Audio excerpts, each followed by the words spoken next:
Welcome back to Nick Lenz's Comic Corner Classics / Non-Classics. This is episode number 557, Doubleshot of 463.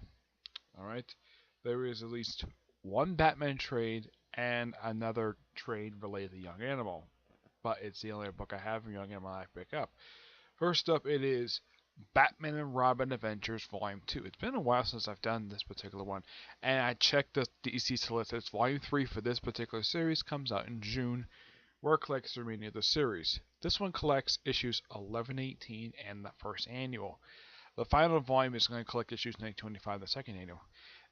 I should talk about the annual first, since, well, it's the annual. The annual is a direct follow-up to the events of the Batman Mask the Phantasm film, picking up right where the film leaves off. Yeah, it reveals of how Phantasm survived, because if you ever watched that Batman Beyond episode from Justice League Unlimited, where it was called Epilogue, where it shows a older version of Phantasm, yeah, that book actually does explain her survival. Also, there's a follow-up to the Bane episode. Yep, there's a follow-up to the Bane episode. Reveals what happened to Bane after his one and only appearance on the original Batman animated series before it was under his new Batman Adventures. So apparently someone found him, basically treated him.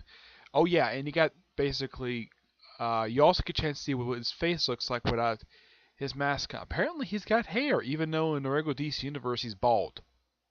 Yeah, it's bizarre. Otherwise, though, yeah. Also, you get a chance to see, well, aside from, well, of course, with Bane, Joker is in here. Apparently, Joker revealed how he survived, how Phantasm Joker survived an exploding theme park. How did they survive? Well, they found a sewer grate, and they went into it. Joker got away, obviously, and that's the last you see of him. Of course, Phantasm goes her normal thing, and of course, she goes away, and she's never seen again. I would say that this is that particular annual is a good canon sequel to that particular film. Now, I have seen the film. The film was really good. I think it was really stupid of Warner Bros. To do to take it out of theaters because it was outperforming Batman Forever. I'm not kidding about that. From what I've heard, it did much better than that particular film. And after that film came out, the next animated film from DC released in theaters was Batman the Killing Joke, released about a couple years ago. The Masked Phantasm, if you ever get a chance to see it, it's an awesome movie to watch. All the issues in here are great, and I'm going to give this book a 9 out of 10. Excuse me. Oh yeah, and this does happen. Wax figures thing. Uh, it's a Mad Hatter story, but it's still really good for what it is. All right. Next up is, let me get rid of this right here.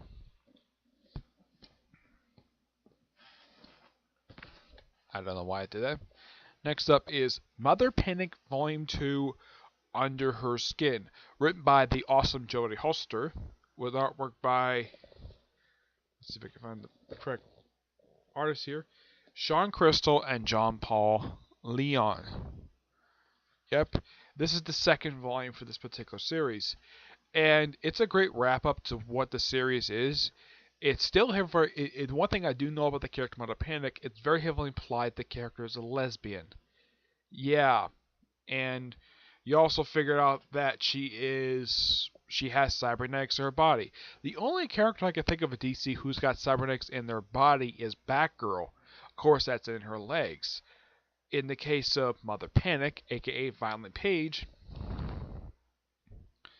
it's pretty much, I think it's in her arms and legs, but not her head. But it's in basically her limbs, and apparently her person who keeps an eye on her cybernetics, apparently she's developed an attraction to her for some reason.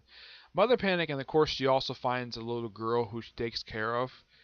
Batman, I think, he shows up once in here, and the backup story is really amazing. Also, I should point out though, Ratcatcher in here as well, where he's basically asked by Mother Panic herself to keep an eye on her mother. Interesting.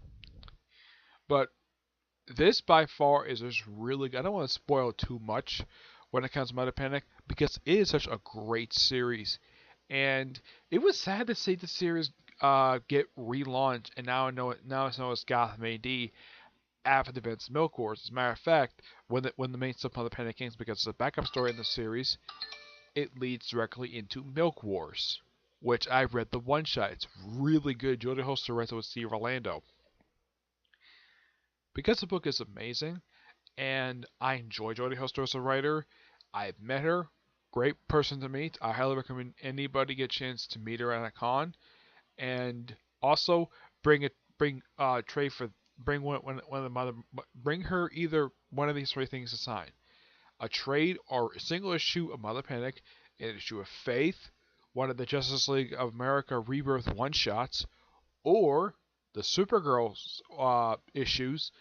Oh, and here's another one: bring her an issue of Faith that she did, either of the ongoing series or Faith in the Future Force. Bring any of that recent work, and she will sign it for you. I actually brought my Killer Frost one shot, the one she wrote, and she signed it for me. But next time I see her, I'm gonna get a chance to sign this, and of course the First Flame. And it's a bit surprising though that after 12 issues they hit the restart button for the series, but at least give a subtitle. But this book is amazing. I'm gonna get this book a 9.5 out of 10. It's just really damn good.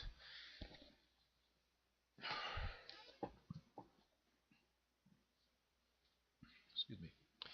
Alright, that's it for this episode. Stay tuned for the next episode, which is 558 and Doubleshot number 464. I'm going to record that next because this is not that long a video, okay? But until you see you in the next video, bye.